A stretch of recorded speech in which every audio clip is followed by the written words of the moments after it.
Welcome back to another episode of Coaches on Zoom Drinking Coffee. I am excited to meet a virtual neighbor, Kristen Harcourt, an executive coach, professional speaker, and somebody I've recently connected with through a Facebook group. But it turns out we have a lot of things in common. And so it's great to have you here today, Kristen. Thank you, Andrew. I'm really excited to be here, and I have my tea all nice and ready.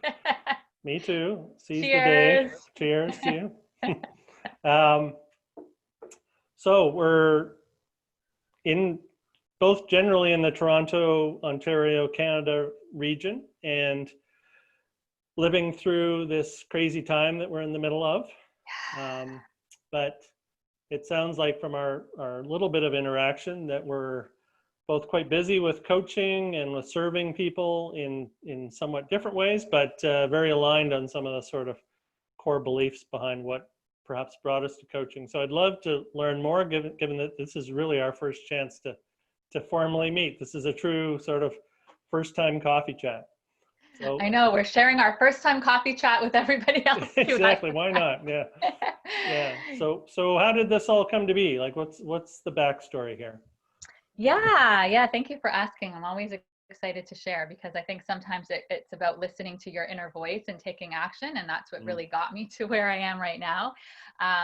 So, two things. One would be the entrepreneurial itch, I think, has been with me for 15 years at least. Like, I always had that itch, but was surrounded by, wonderful parents who are a little bit more risk adverse, a husband who's a bit risk adverse. So kind of surrounded with a lot of that messaging that felt like I should perhaps be safer. I have kids, I have a steady paycheck. So that was one piece, was that there was something in me that wanted to be able to do my own thing and create. And then from the coaching piece, I had been doing a lot of work in the HR space, anything to do with health and wellness, to talent management, to end-to-end leadership development, team effectiveness, all of this kind of stuff, and really, really loved that. What I noticed for myself when I would be talking to leaders, and perhaps I'm debriefing an assessment with them, doing a little bit of performance coaching, is that I felt like I was in this box of kind of where I had permission to go. And those people that I was having conversations with, I could tell they're like, I want to go deeper. Like, I want to go on this journey with you. But I didn't really have the permission to do that because that wasn't the way the relationship was set up when I was doing work as a consultant in corporate. So I think the itch and the internal voice that kept on saying, this is what you're meant to do. This is your calling. You're here to serve these people. This is what it looks like to really be living your purpose. That message inside started getting really, really, really loud to the point where kind of the poignance when this finally, it was like the leap of faith. I remember sitting in I was at a conference group meditation with, I think, 400 people. And this voice in my meditation was, Kristen, it's time. You need to become a coach. You need to become a coach. To the point that, like, can anybody else hear this voice? It's like, what is going on here? Is this just me? And I remember talking to a friend who was next to me after that. And I said, this is it. I think I'm going to quit my job tomorrow. And she's like, what? Wow. And it all really transpired very quickly from there. And, different things had to line up, but I became clear that was what I was going to do. I did the coaching program and let my company know that I was going to be leaving, and did really literally take a leap of faith without having everything figured out yet. Powerful. And so when you show up in front of an executive today, you've gone through your own deep work to make those decisions and to now be able to ask those questions that you were hesitating to ask in the past. And my background is working with high performance people as well. And I always find that the higher performance the people, the more they want those challenging questions, the more they want to gain that deeper understanding of what makes them do what they do. And so how has making your own decision shifted the way you show up and coach other people now? Yeah, that's a really good distinction, Andrew, because I think Part of being a coach, from my perspective, is for sure I'm showing up with a lot of compassion and empathy, and really being present with that person in front of me. But I also believe my role is to show up with a lot of fierce courage. And fierce courage is about holding up that mirror and sometimes having the tough conversations that nobody else has been able to have with that person, and the container and the safety looks a little bit different, and then that person as a coach and partnering together, they're very clear that my only agenda is championing them, right? I don't have any other agenda, right? So absolutely, I think, you know, my role is to ask a lot of powerful questions, and to a lot of times to help someone take a step back and recognize some of those beliefs that are quite often quite unconscious, that would perhaps have been holding them back. And especially with high performers, I don't know if you've experienced this a lot, Andrew. I'm a doer. My default is doing, do, go, go, go, go, go. So to help people really like take a step back and to go into the being, and you know, their head and our brain, and it has served those high performers so well, but to also like take it down to the heart and connect both head and heart. For a lot of people, that can be incredibly uncomfortable. But it was the breakthrough for you, Yeah. right? Was to be in that quiet space and to stop doing. Yeah. Yeah. Powerful. And I assume in the midst of what we're dealing with today, there's some extra layers of questions and uncertainty, and I think, I live with a banker in my house, and she's, constantly going through this dialogue. Is that the path back that she wants, right? Is it going back to that leads to the fulfillment, and there's still work to be finished, and there's projects that are ongoing, but this pause that we've been given the gift of in a lot of ways, has allowed people to first of all to feel, and then to get quiet, and then to maybe reflect, and to gain some of their own insights. So how has that played out in terms of the clients that you work with? Yeah, and I also, of course, I want to hear some of this from your perspective, Andrew, Sure. what you've been experiencing. Yeah. That's really a line that I feel like has been coming out of my mouth for the last 3 months, which is permission to feel, permission to feel, permission to feel. That it's okay, right? Because of course, if you think about those waves and the ebbs and flows, with so much going on right now, those ebbs can be a little bit bumpier. And we're all in different places, right? Somebody might be feeling one way in the morning, a different way in the evening, and the people we're interacting with there in different places on their boats as well. So that's been a big one, is that permission to feel. And I like that you also said there, which is such an opportunity in this moment to perhaps have a reset and take a step back and ask ourselves what is truly important, what has been driving our behaviors. Maybe those things that we previously thought were really important, we're now recognizing they weren't actually as important as we thought. So it's interesting where I have some clients who have recognized they were spending 3 hours every day, sometimes more, commuting, and they say there's no going back. I'm not doing that again. I'm not going to be in a workplace that's going to demand all of that time commuting into the office from a work-life integration perspective. They're recognizing, wow, I've been so go. I really had forgotten about my self-care. I had forgotten about what I enjoy. I can't believe how many clients I'm talking to them about joy and play. And play can be very uncomfortable. I have a 7 and 10-year-old, so I watch play all day long.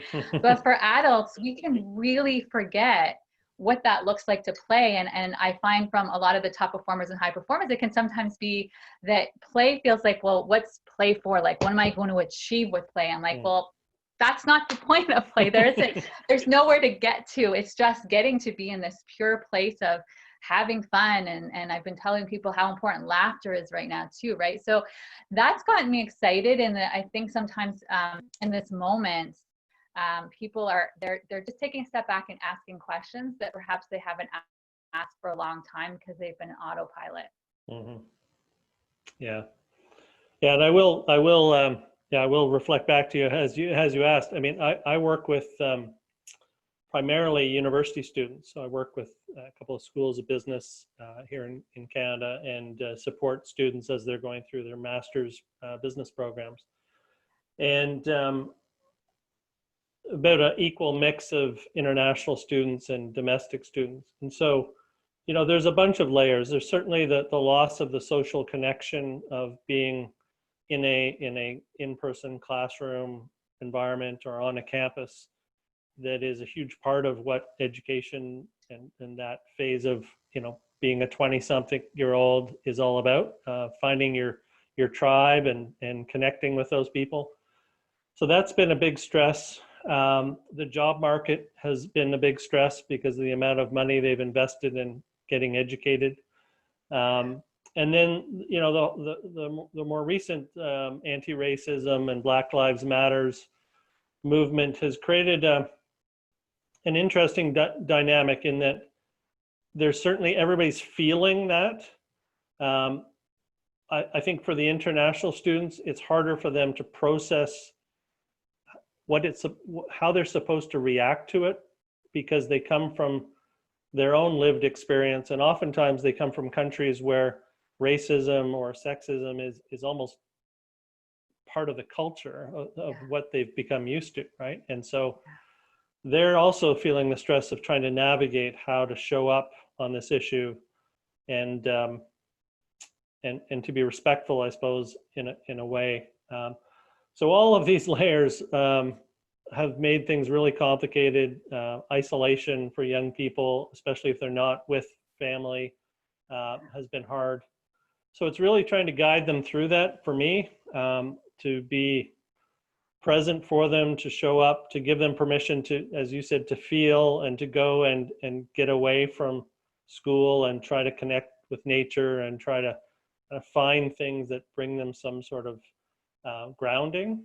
But then fascinating the way the world works, because in this whole period, people have shown up for me in my coaching practice who are young Indigenous leaders, one from Canada and one from Peru.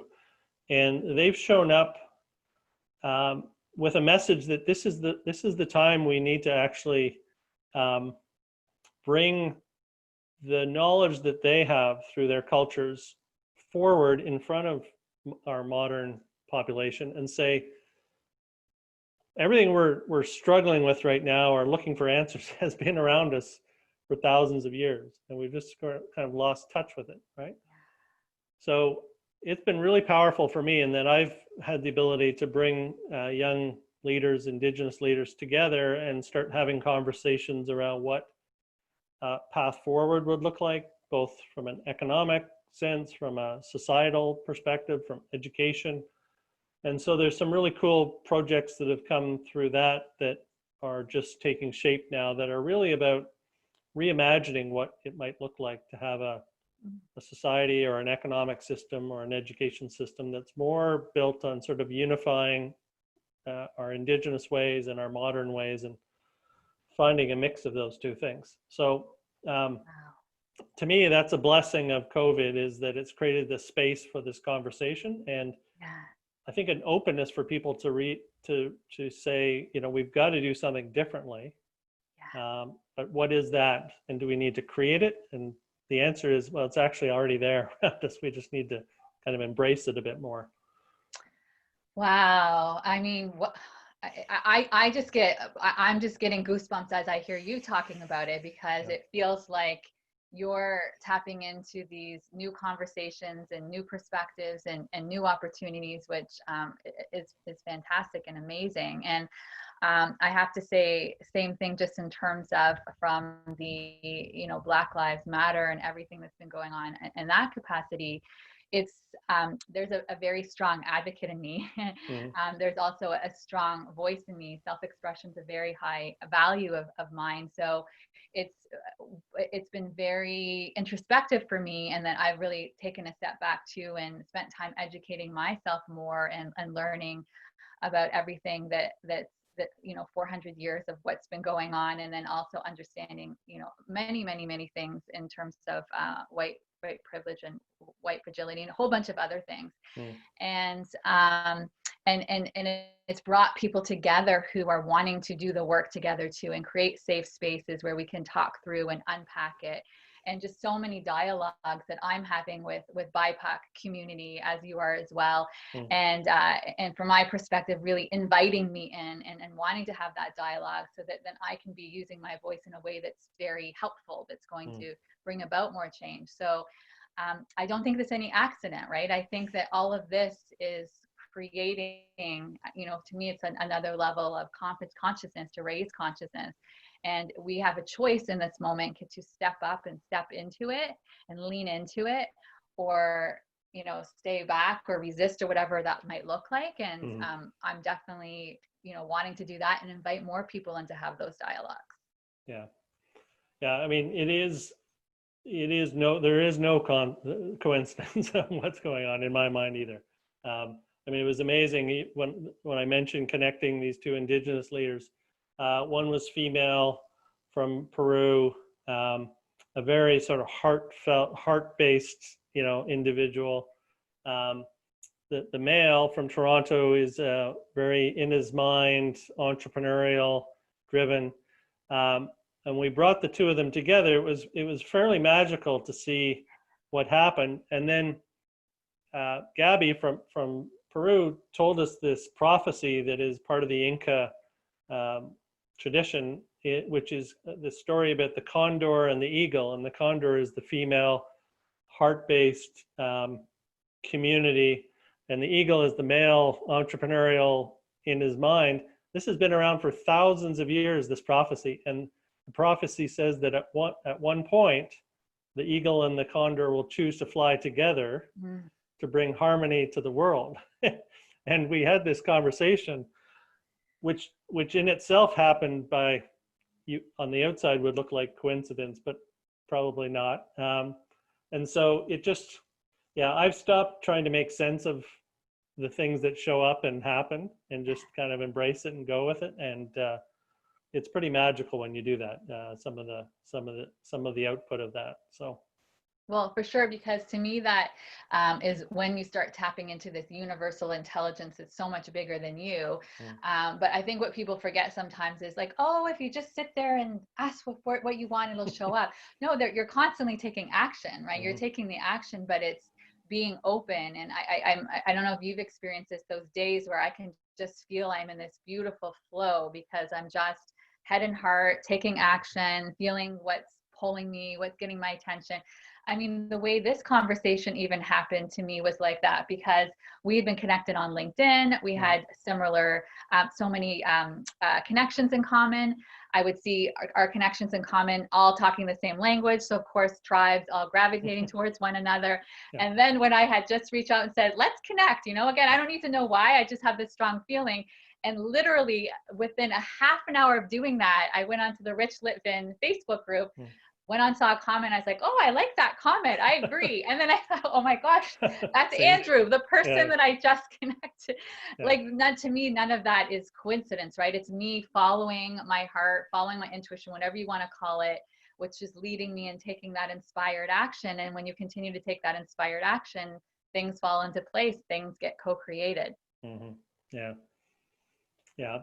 When you embrace that and understand that and just work every day and put yourself out there, it's pretty incredible. So what's the big, so you're coaching these high achiever leaders. What's the big vision? How's Kristen going to change the world? Oh, thank you for asking. Yeah, I mean, my bigger vision has been, I think this was probably born out about, I want to say 10 or 12 years ago, but I've continuously kind of take steps to get more in line with that, is to humanize the workplace and to help transform leaders. Because I think if we have transformed leaders, we then transform workplaces, right? Which is really creating these places where people can do their best work.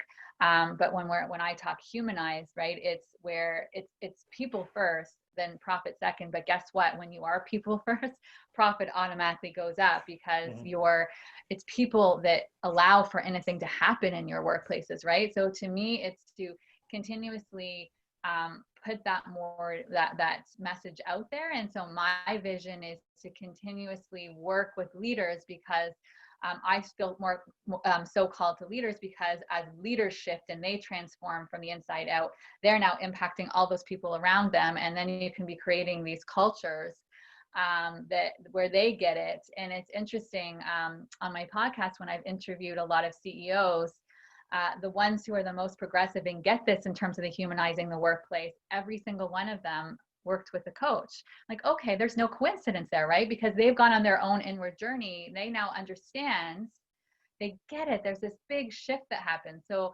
my calling, my vision is to be that catalyst to continue to help leaders all over the world to transform in that way and to ultimately raise consciousness in workplaces, right? Like we have an opportunity to create these places where everyone gets to show up aligned with their purpose, using their gifts and talents, being able to ideally be socially conscious so that the companies that are even being created are built around trying to solve global issues, right? Yeah.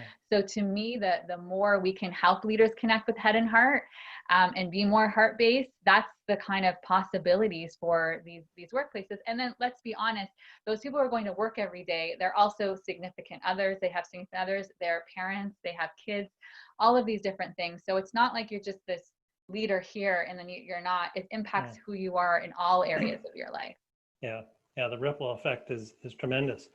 Well, that's cool because I'm on the same mission, just starting from when they start school and trying to transform the way that we develop our children and our young adults so that they can show up as the leaders you want them to be in those workplaces. And to come from a place of humanity and taking care of one another, to taking care of the earth that they're part of, to understanding the way that the world works and from a place of abundance, not a place of scarcity. And I think if we can embed that and sort of empower young children to solve problems and find challenges and overcome them, then when they show up as leaders in your workplace, they're going to come from the place of they're just going to come from the right intention. They're going to come from a place of humanity and of sort of collective benefit. And that can only help all of humanity in the long run. So we're just same mission. We're just at different stages of the pathway. Yeah. And it's even as you're saying that, so many times I've had conversations with my kids' teachers and the different things that they're doing around growth mindset instead of fixed mindset and emotional intelligence and mindfulness. And I get excited when I hear all these things because like they'll talk with something they're doing in class that day and I say, oh, that's so cool. I'm doing that right now with one of my clients. It's like over here. So if we could get them right here at the beginning before there's all this conditioning. And so there's not as much unlearning because they're already in that place. It's amazing. And so I'm also curious for you, Andrew, like what got you into coaching? What brought you into that mission? Because I'm sure, at some point something really spoke to you and made you go on to that path. Yeah, it's funny. For anybody that's watched some of the other episodes, it'll be the same story, but that's okay. It really was from a young age. I was around some coaches. I was an athlete. I had some great teachers, and for whatever reason, my brain was wired in a way that I recognized that certain people were approaching me in a different way than the rest of the teachers and coaches were. They were seeing in me potential that maybe wasn't obvious and didn't manifest itself naturally in terms of skills or talent, but they made me believe that it was possible for me. And as I said, hundreds of kids had the same experience going through school as I had, but for whatever reason, they didn't process it the same way. And so is, I think it was grade 9 or 10, we had careers class in high school, and I had listed coach as one of my 2 career paths, along with being a chef, which is still I'm working on. But I can only account that to being the influence of those people that were part of my life at that stage. And a couple of series of events that I was going to go into business, but my family's business got sold, so that wasn't an option, which then defaulted me onto the coaching path. And that was 33 years ago now. Wow. I've had the ability to say I'm a professional coach. I started coaching athletes, and then about 10 years ago, I was at a conference and was around some high performance people from other industries, from business, from arts. And I just kind of had this light bulb to say, there's the message that you can pivot, because we're all in the same business ultimately. You know, we're developing human beings. We're not developing an athlete or a dancer or a business, you know, or a leader. We're developing the humans. So the last 10 years has been that. And I kind of dabbled around to play sort of in the executive space, but I was drawn back to the same demographic that my high performance sports coaching, which is those sort of young, ambitious, change the world type personas. And that's where I show up best. And so now I got asked the same vision question. And for me, it was, how do we not, because even at university, even at 25, so much of the programming has already been ingrained by that age. So as the universe does, I was delivered a client. Well, I've been delivered a few clients that have helped, but one of them was developing a platform to train teachers in Africa. So right from the start to the end of a teacher certification process, and it's an online platform. It's dropped the price to about $125 US to train a teacher. They've got, it's called 1 Million Teachers. So it's got the ambition to train teachers all around the world. And so now I'm like, well, this feels like the mission is to help make that happen, and to embed, you know, coaching principles, indigenous principles now through the experiences that I've been having, and to weave that all into how we develop new teachers so they can impart that on young children. And I think if we can do that in 10 or 20 years, we're going to just have a different kind of society, because we're going to have developed these young people in a way that, you know, it's hard to undo, as you said, to unlearn when they're 40 or 50 years old. So yeah, that's it's funny, because when I say it, it sounds maybe like it was all, of course, but it all just came to me at different moments, and just, it was being open to it, I suppose. And I just got off a call earlier where I was asked the same question. And when it came out with such certainty, it kind of caught me off guard. But it makes sense. You know, I think there's so many coaches that they're doing great work with, you know, leaders and senior leaders and people going through transitions in their career. And it's all important work, but I think it's all symptomatic of a system that has maybe had them as young children feel like they didn't have the choice to pursue the thing that would have really lit them up all along, right? And to have the tools to create that future for themselves. And so if we can change some of that early, then I think the work people like you do will be even that much more powerful, because you'll be just, you know, helping people raise their game, doing what they're meant to be doing. Yeah. Right. It'll be, because a lot of times it's just helping them to dream even bigger, right? It might be where they're here and then up leveling them another level. Like, why limit yourself? You think 100,000, let's transform 1 million people, right? How do we get this? How do we scale it? And oh my gosh, that's fantastic. I just, yeah, I get so excited when I hear things like this. I'm curious, since you had you know, a long span and being in the coaching world, and I think it's so cool that you already knew back in high school, right? A lot of times people, the path I find, always explain it's not linear, right? It's like you go here, you go here, you go here. I think it's so cool that you knew that back then. Have you, what have you noticed? Because, you know, I noticed a couple of different things. where people, their perception of what coaching is, that they don't actually aren't aware. Like, so I think I think every single person could benefit from coaching, but I think you don't know what you don't know. So I think some people just they kind of have this idea of what it is, but they don't know exactly what it is. What do you think some of those barriers are? Mm. Well, I mean, some of the barriers are what gets the most sort of visibility, I suppose, which is, you know, he does great work, but Tony Robbins is a coach that a lot of people are familiar with in terms of what he looks like, what he sounds like, and all of that. You know, you have other coaches that, you know, in the sports world, who some are great role models, some not so much. And those of us that do what I'd say is a more subtle art of coaching, subtle in that we're not Tony Robbins like, the impact is still tremendous, but it's done in a quieter, more subtle way.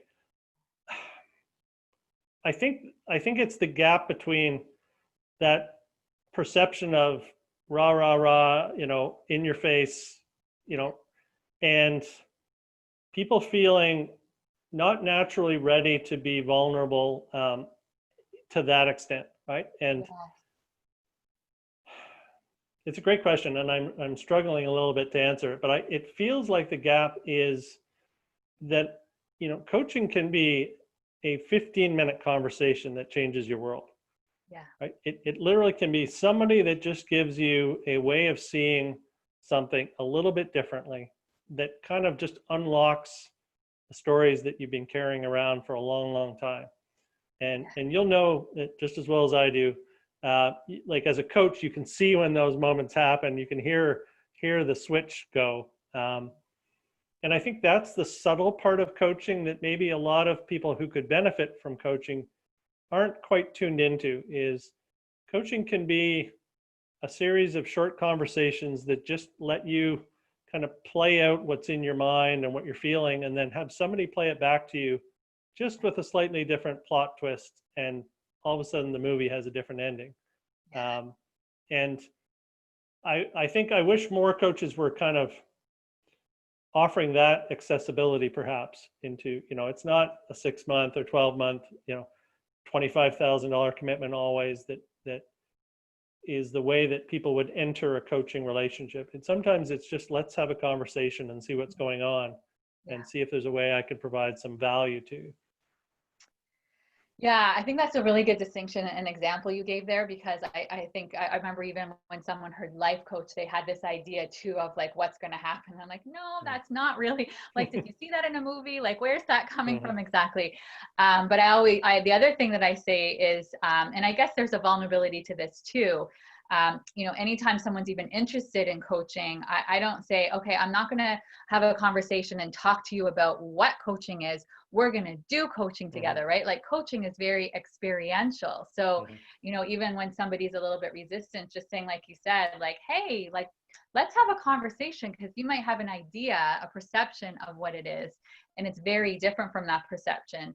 But instead of talking about what coaching is, to me, it's very hard to put into words, because like you're describing, right? Sometimes it can just be that even just having a safe space to talk something through creates tremendous value, because I find so many leaders at the top, it can be very lonely up there, right? And there isn't a safe space to talk about, like, hey, this happened, this person did this, I didn't know guess what, like, it was hard and they struggled. And so it's fearful to even say, I didn't even know what to do.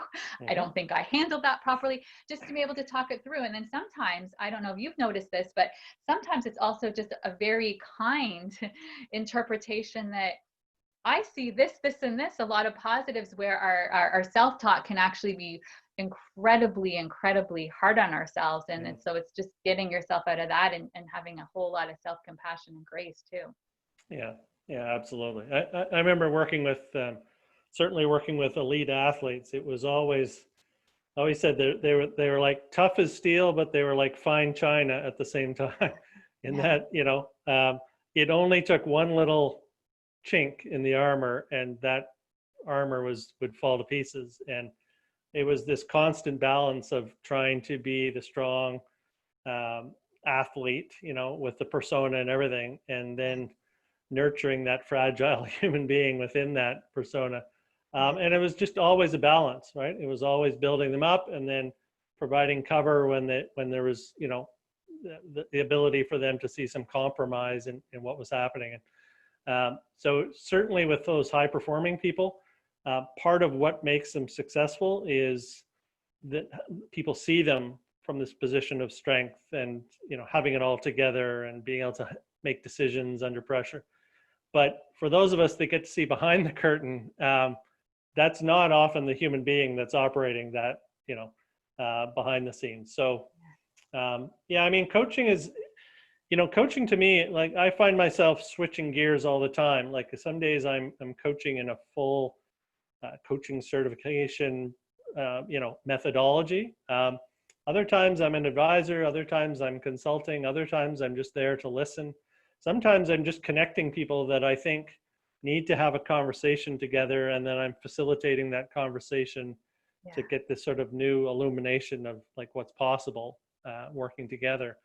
So yeah, I don't know. The labels sometimes work against us, I think, as coaches, because we all get sort of brushed, you know, stroked with the same brush, but we all kind of bring our own life experience and our own way of doing things, and we all probably, I'm sure I've got clients that probably be better coached by you, and like it's the way the world works, right? It's our life experience really helps us connect with certain people, and I think that's a good thing. For sure. But I do wish there was I do wish there was a way that people could see the value in having just those simple conversations as a starting point. Yeah. And I wish that was available to more people and accessible to more people.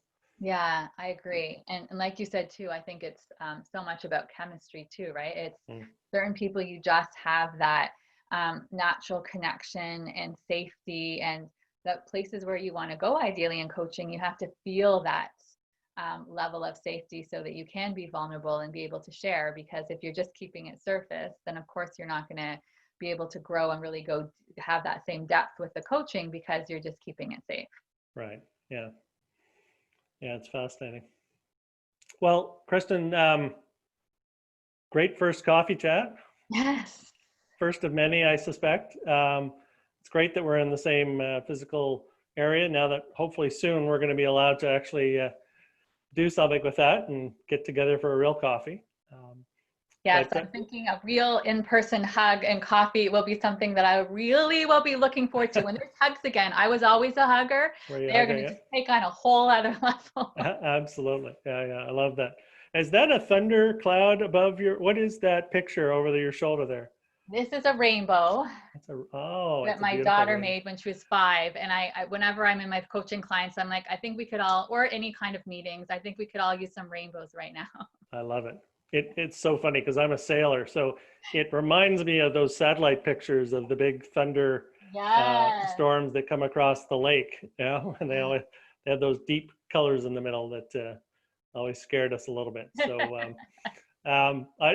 rainbow is much more beautiful to picture. So thanks for that. And thanks for the great conversation. I really enjoyed it. Really enjoyed connecting with you in this way, at least, and look forward to a hug in the future. Yeah.